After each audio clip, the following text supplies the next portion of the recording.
Монголын үндэсний музейн Алтан сан хөмөргөөс. Энэ удаад 13 дугаар зууны үед холбогдох цаасан мөнгөн тэмдэгт үзмрийг та бүхэнд төлөвлөж байна. Ховлын хааны зарилгаар Юан улсад гүйлгэнд гаргасан энэхүү цаасан мөнгө нь түүний хаанчлалын оны цолоор Жин Юан хэмээн нэрлэжээ.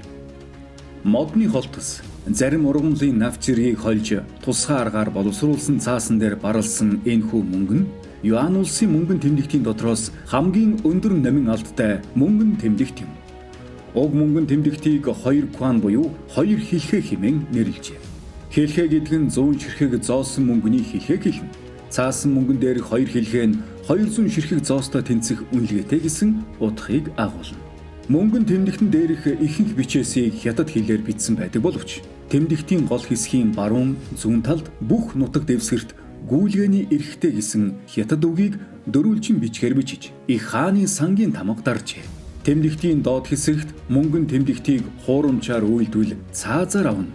Гэмт этгээдийг мэдээлсэн хүнд 5 лан мөнгө шагнана. Энэ мөнгө нь хааны албанаас баталсан өндөр эрэхтэй бүх орон нутагт хугацаагүй гүйн гэсэн хятад бичээстэй ажээ.